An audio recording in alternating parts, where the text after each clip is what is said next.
significant. A defeat against the team they should have beaten cost them in the Champions League last season. And here we go again, Paul. Yeah, look, it's not a complete disaster, is it? Obviously, ideally, you'd like to go away and win. Jesse, a little bit disappointed, of course he will. I think it all stems, obviously, from the sending off at the, in the first half. United were quite comfortable up to that point. I do think Ollie missed a little bit of a trick. United really couldn't get out there after. It was so deep. I thought he needed to bring a bit of pace on earlier with Martial or Greenwood. Didn't do that, and look, they've paid the ultimate price. This is Sheikh here all over again. Turkey last season, we were here and ruined mistakes. And that's a big mistake at the end of the game from Jesse, who done really well at the weekend. But it just goes to show you, no matter where you go in Europe, it's tough. Yeah. You've got to be on your game. You've got to be mentally tuned in. And yeah, they started well, went a goal up, but a decision in a game can change it. It was a bad touch, a bad tackle from Wan-Bissaka. And then the game turned on its head totally. Yep. Leaving our focus is on the football. Manchester United, a goal up, but a man down. Let's start with the good part of the half for United. Who else? Mr. Cristiano Ronaldo steps up again. The moment comes and he doesn't disappoint. But I think we're going to talk about, and Scholes is going to get into the past. The past was exquisite to him. And all he had to do was finish. But you have to be there. You have to be in the danger area. You have to be in the 18-yard box. And he's one of the best predators about right now. I think it's winning the ball as well. It's the intensity there to win the ball. And then this bit here, I'll let Paul take over. Yeah, this is brilliant. But it's no surprise. We know the vision. We know how outstanding his technique as well. The outside of his foot, you don't realise how difficult that is.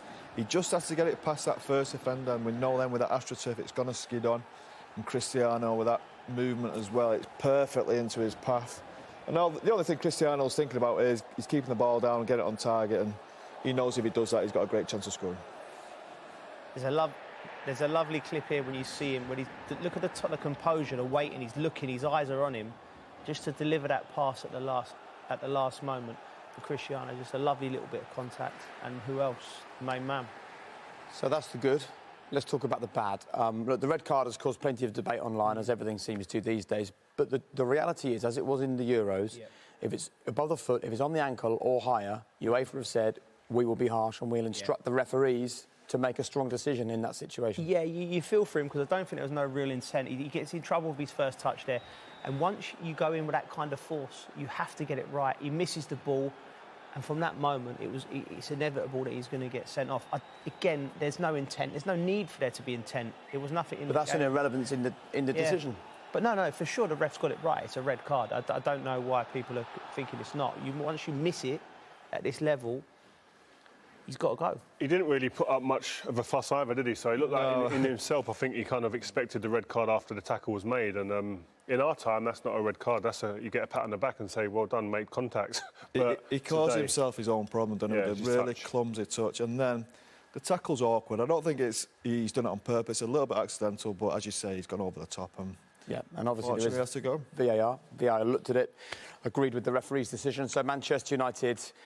10 men Manchester United are beaten 2-1 in Switzerland by young boys of Bern. Despite another goal from Cristiano Ronaldo, the sending off of Aaron Wan-Bissaka, a straight red card, changed the game, and United go down by 2-1 in their opening group stage game of this season's Champions League, meaning results must improve in this competition if we are to enter the knockout stages. So a mountain to climb, but there are 5 games left in the group, so positives are ahead, hopefully.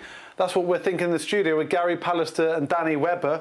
But Pally, the bottom line is it's a really disappointing result, isn't it? And we didn't play anywhere near our level. Yeah, even 11 against 11, I thought they started well. I thought they had a lot of energy in that side tonight, a lot of intent. They weren't scared of Manchester United. It was... Yeah, quite an even game, probably, until Wan-Bissaka gets sent off, which he's a little bit unlucky with. But you've got to give credit where credit's due. Second half they came out and really took the game to United. We had the one chance maybe on the break with a penalty shout from Cristiano, and I'm not sure it was. But yeah, got to give credit where credit's due. They were terrific tonight, young boys. The stats don't make pleasant reading because they outdid us possession-wise, certainly created so many more attempts than us as well. And it would be hard to argue anything other than they deserved the win. No, they did. And I mentioned David Wagner before the game and how he gets the most out of a group of players. You know, he did it at Huddersfield. He's done it again tonight. Players seem to enjoy playing for him, and they gave everything. Let's, add to the fact that you play Man United. You know, they were all playing at the top of the game. They were a threat all game.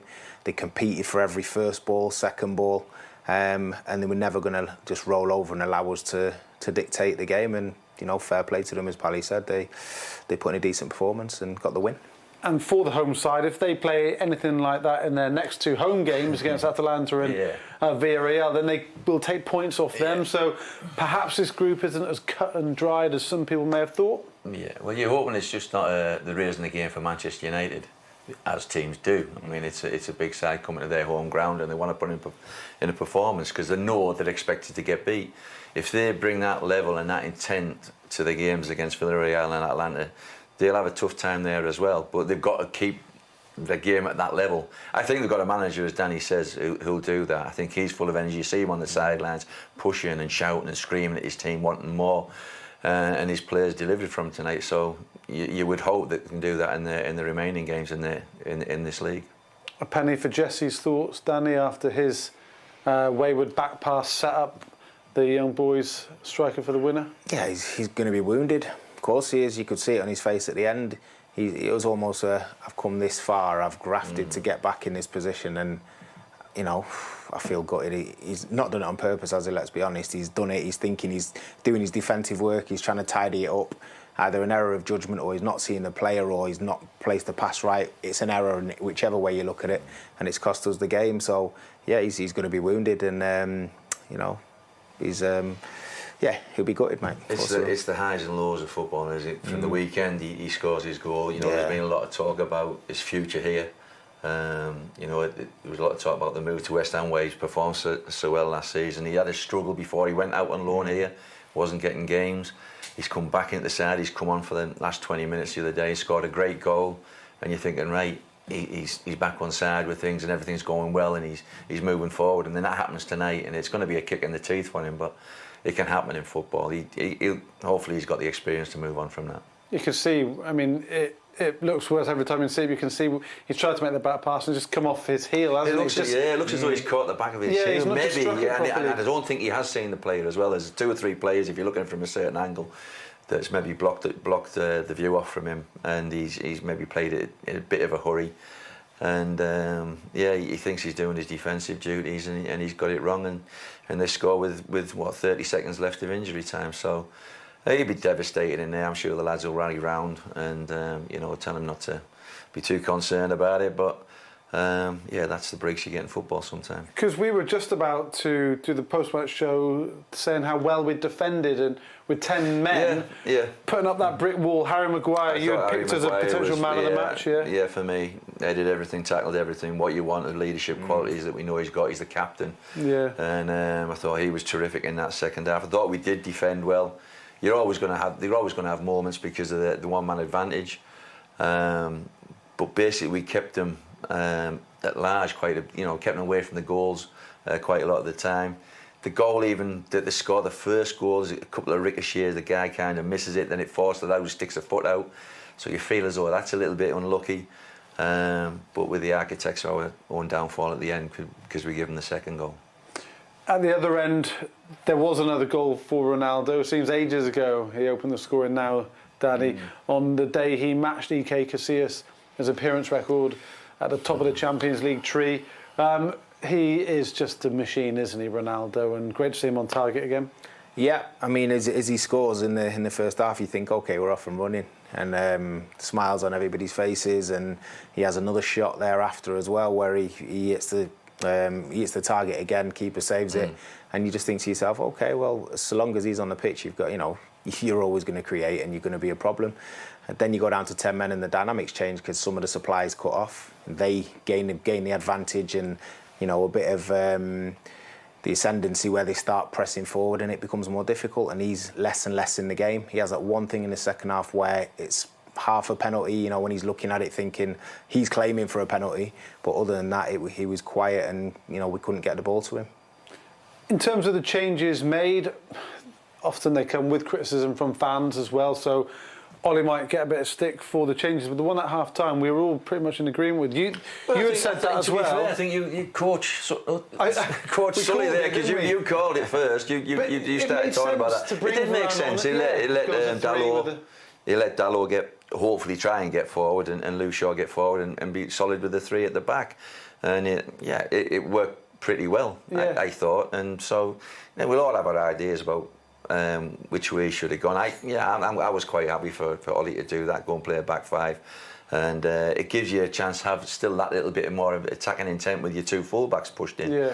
But it didn't work out like that. As I said, the energy from young boys was immense. They didn't leave anything out there on the pitch tonight. They gave their all for their team and their manager and their fans tonight, and they got behind them, and you know, they pressed and cajoled and pushed all night long, and you know, you've got to say they got probably the just rewards. I mean, the epitome of that was right in injury time. Fastnack sprinting, he'd been moved back to right back. Yeah, to get the ball 60 back for a yards throw-in. just to try and keep the ball in and slid. You know, their energy, their work rate, their application was incredible. Let's be fair to them. No, 100%.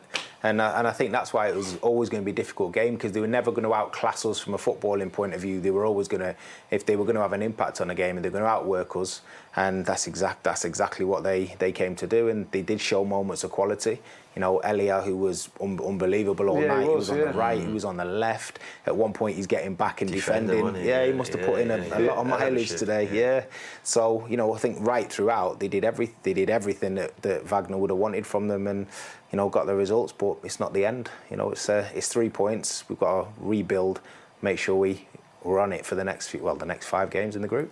And football's such an emotional game. Obviously, as soon as that final whistle goes, we're all gutted, and all sorts of emotions are flying around the studio here. But in the cold light of day, tomorrow morning when we wake up and realise there's still 5 games left in the group, 3 of them at home, you know, we can't be too despondent. Yeah.